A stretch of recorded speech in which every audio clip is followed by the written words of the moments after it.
Alright, guys. So, we live in a time where a lot of people are just completely governed by runaway emotion, confirmation bias, just jumping on whatever they think applies to their identity. So, I think it's important to actually gauge information and like your beliefs on actual facts. So I want to read an article from Reuters. Before anyone starts crying about bias, it really doesn't get more center than Reuters. Like, you would be very hard pressed to find any source that is more kind of by the books than Reuters. They cover both perspectives. They're a trusted source for both sides, unless you're like a hardcore conspiracy nut. But anyhow, I'm not going to get into all of that. It's sort of a waste of time anyway. If you don't think it's legit, you'll never think it's legit. And for many of you, anything that is possibly even can be construed as potentially negative about Donald Trump is automatically false, which means you're in a cult. But yeah, that's not the purpose of this video. Let's go ahead and jump in here. Tracking Trump's economy. Keep tabs on the U.S. president's promise to usher in a golden age by Ben Welsh. Donald Trump has returned to Washington, vowing to overhaul the economy and deliver a golden age in which the U.S. will thrive like never before. While Trump dismisses the notion, the economy he inherited from Democrat Joe Biden was robust, with low unemployment, slowing inflation, and above-trend growth, investment, and consumption. The second-term Republican has laid out ambitious plans to pad household and business balance sheets with tax cuts, upend global trade with a barrage of tariffs, and reshape the U.S. workforce with aggressive restrictions on immigration. Over the coming 4 years, the economic results of Trump's actions will emerge in reams of monthly, weekly, and daily data. This live dashboard, tracking more than a dozen points of emphasis highlighted by the president, will continually update with the latest figures to show the state of play under Trump 2.0. There is a shit ton of economic data on this fucking page here. So if you haven't, I would suggest bookmarking it or just come back to this video, whatever, and checking on it periodically because, yeah, as it says, it's updated in real time. Well, not in real time, but it's updated continuously. So we got the stock market, the S&P 500 benchmark index. Under Trump here. And then Biden. Clearly with the S&P 500, the results speak for themselves. Percentage change by president. This is Trump's first term. Biden, Trump's second term.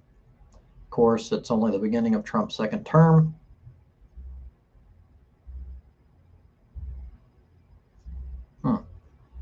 Few feedback mechanisms are swifter than the stock market. Investors constantly monitor the White House for any hint of what the future holds.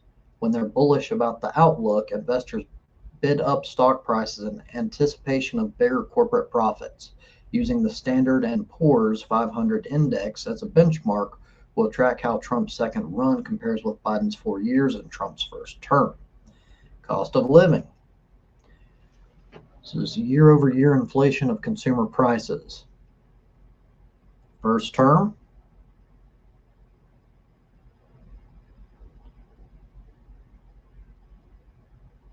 right at the beginning of COVID-19, there was a massive freaking drop here. Anyhow, this is Biden. During the pandemic, it spiked to 9.1% here in June of 2022, and then it progressively went down. The inflation Americans endured under Biden, the highest in 4 decades, was a leading theme of Trump's winning campaign. The price surge crested in the summer of 2022, but sticky components like rent are cooling more slowly than other products. It will be difficult for Trump to fulfill his promise to bring costs down because prices rarely fall outright, at least not broadly or for any sustained period. However, consumers may feel they are getting ahead if pay increases consistently outpace price increases. Real earnings, what economists call worker pay after adjusting for inflation, started to rise faster than inflation in 2023. That trend will need to continue under Trump for the purchasing power of American households to improve. Here's the year-over-year change in inflation-adjusted hourly earnings. Trump's first term.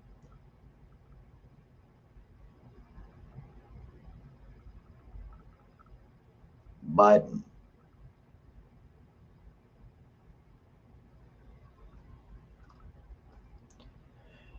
Import tariff share of total tax receipts. Just going back to different presidents, we've got Kennedy, Johnson, Nixon, Ford, Carter, Reagan, H.W. Bush, Clinton, W. Bush, Obama, Trump's first term, Biden.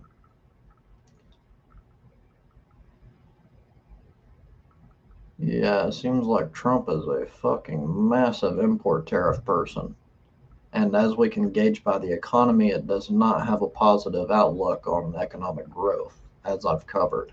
But anyhow, Trump has promised to upend global commerce with tariffs, raising massive amounts of money by ratcheting the taxes levied on goods imported from foreign shores. During his first term, the share of overall government tax receipts from tariffs rose, but they remain a small sliver of the federal budget. Moreover, the use of tariff has done little so far to slow the long-term growth of the U.S. trade deficit, which shows the country buys more from abroad than it sells overseas. Trade deficit. Here's the trade deficit under Obama, Trump's first term, and Biden. It looks like Biden drastically reduced the trade deficit. Like, holy shit, drastically.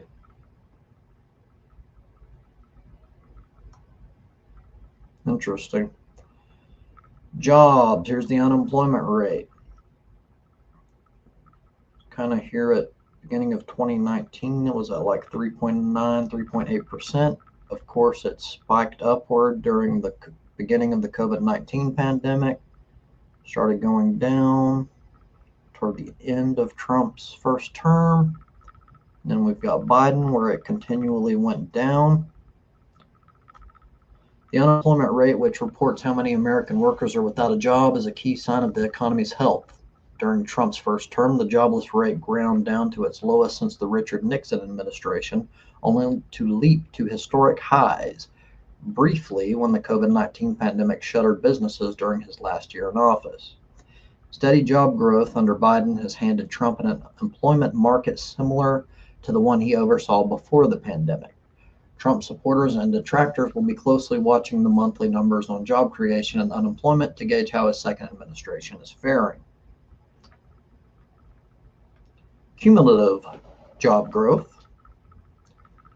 This is Biden. This is Trump's first term. I'm going to assume this is the COVID-19 pandemic. But Biden has seen constant job growth throughout his entire term, with a total of an increase in 11.3%. Trump is a decrease of 1.9%. Manufacturing. We have seen a steady decline going all the way down. It seems like it's sort of evened out a little bit, but this is very bad for manufacturing. Eisenhower, Kennedy, Johnson, Nixon, Ford, Carter, Reagan, H.W. Bush, Clinton, W. Bush, Obama, Trump's first term, Biden.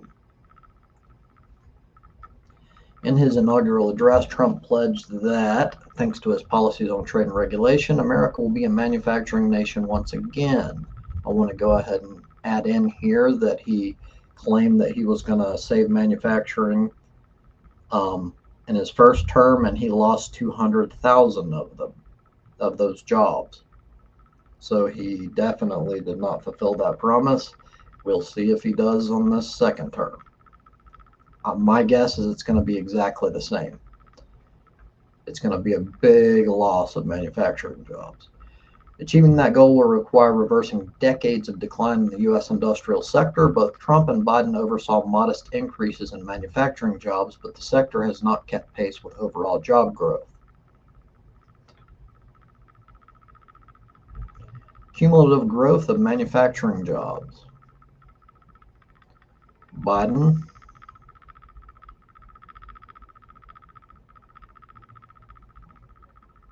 Trump's first term, Biden had an average of 5.1% increase of manufacturing jobs.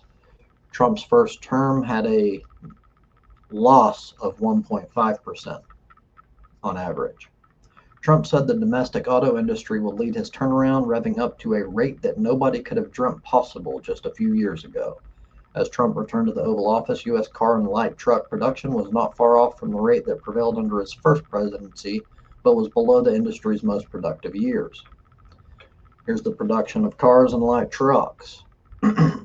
Carter saw a massive drop there in 1980 or 1979 to 1980. And then Reagan brought it up. H.W. Bush saw a decline overall. Clinton, looks like Clinton probably had the best of all here. At least the top end, not his average. Well, even his average, yeah. W. Bush, massive drop here in 2008. Obama started massive low there, and then Obama brought it back up. Trump's first term kind of had a steady decline, actually, and then a massive drop off. I'm assuming that's COVID-19. Kind of brought it back up and down again. And then Biden looks like a big drop early on, slowly brought it back up, kind of jumped all over the place there. Not so great here at the end. Oil and gas. Eisenhower, Kennedy, Johnson, Nixon, Ford, Carter, Reagan, H.W. Bush, Clinton, W. Bush, Obama. Sort of ramped up with Obama. Then it plateaued and started heading downward. Trump's first term saw it ratchet back up. Then it dropped. I'm assuming right here is COVID. Then we've got Biden, where it has steadily increased to levels that has never been seen before.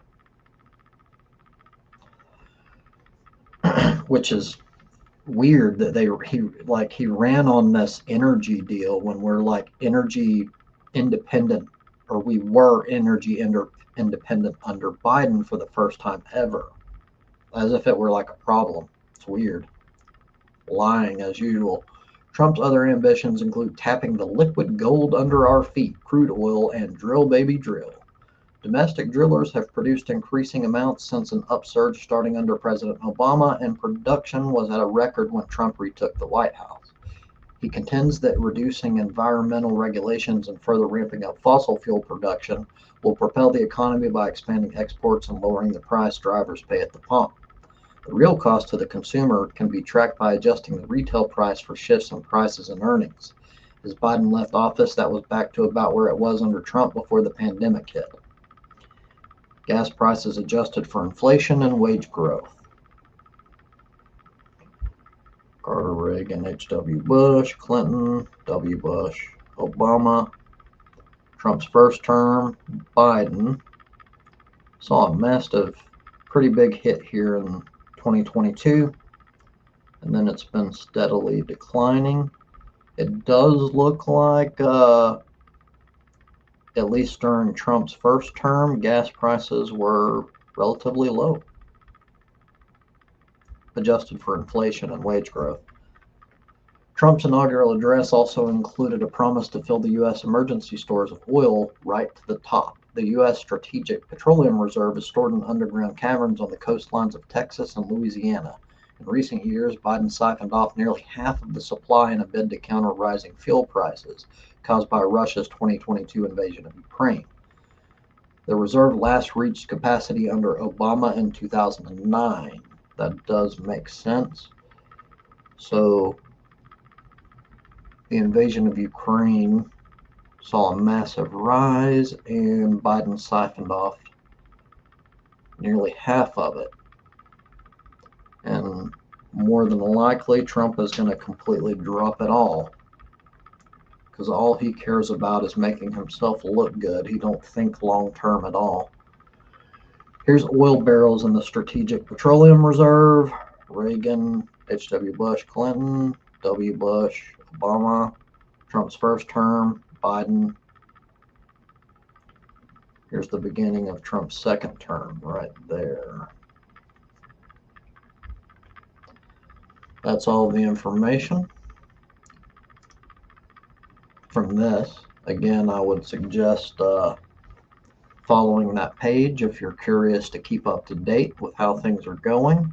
I really believe that the economy as a whole, especially for lower income and middle class, are going to drastically get worse. And I mean drastically.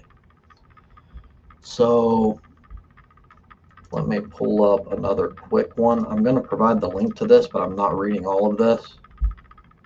Running a little bit low on time. The Economic Consequences of Trump 2.0 by Simon Johnson. This is from projectsyndicate.org. I'm only going to read the first big picture deal here just to give you a taste of what it's all about, and you can decide whether you'd like to read it or not yourself. This was posted on January the 3rd.